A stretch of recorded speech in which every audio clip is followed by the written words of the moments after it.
Okay guys, हम chapter read out कर रहे थे ब्रिटिश पॉलिटिकल सिस्टम। इसके 3 क्वेश्चन हो चुके हैं। ठीक है, नाउ नेक्स्ट क्वेश्चन है हमारा कि when the parliament came into exist in the great Britain.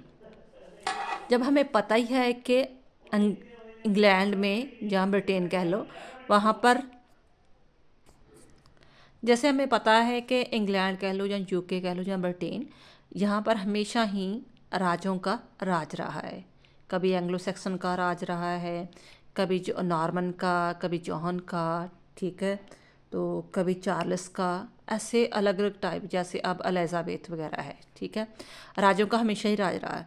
तो वैसे पहले ये होता था कि कभी पार्लियामेंट की ज़रूरत नहीं पड़ती थी, जो राजा कहता था वही सारा कुछ डिसीजन वगैरह होता था।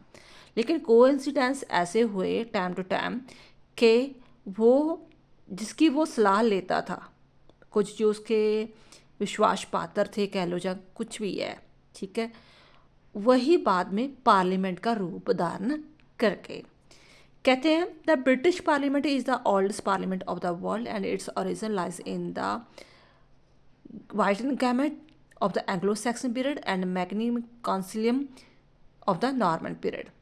ब्रिटिश की पार्लियामेंट को दुनिया की सबसे पुरानी पार्लियामेंट माना जाता है, इसलिए इसे जो कह लो मदर ऑफ द पार्लियामेंट भी बोला जाता है।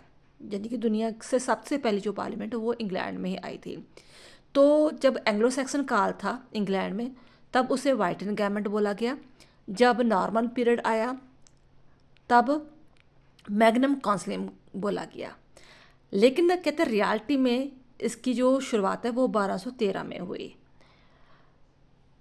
However, this institution did not possess the characteristics of the modern parliament. In fact, the British Parliament came into existence in the 1213 when King John was in need of money, when he summoned 4 candidates from the each country in the Great Council, and his was the first time when beside the member of the Great Council other members were called to the meeting। कि जब 1213 में जब उस time का जो राजा था king John, उसे पैसे की ज़रूरत पड़ी, तो उन्होंने अपने देश के अलग जो नाइट्स तो होते थे, जहाँ जैसे प्रांत, इंग्लैंड को प्रांतों में बांट दिया गया, तो प्रांत के जो मुखी थे वो नाइट्स कहलाए जाते थे। ठीक है, वो राजे के रिश्तेदार वगैरह होते थे या कुछ कह लो। तो उसे बुलाया गया। तो जब वो वहाँ मीटिंग की गई, तब जो और भी जो रिच फैमिली के मेंबर थे या पादरी कह लो या लॉर्ड सदन के मेंबर कह लो, वो भी मीटिंग में आए। ठीक है, तब वो एक रस्मी रूप में एक पार्लियामेंट का रूप धारण कर गई कि कोई भी फैसला देश के लिए लेना, डिसीजन लेना है या राज्य को पैसे चाहिए, तो फिर पार्लियामेंट के पास ये पावर धीरे धीरे आती गई।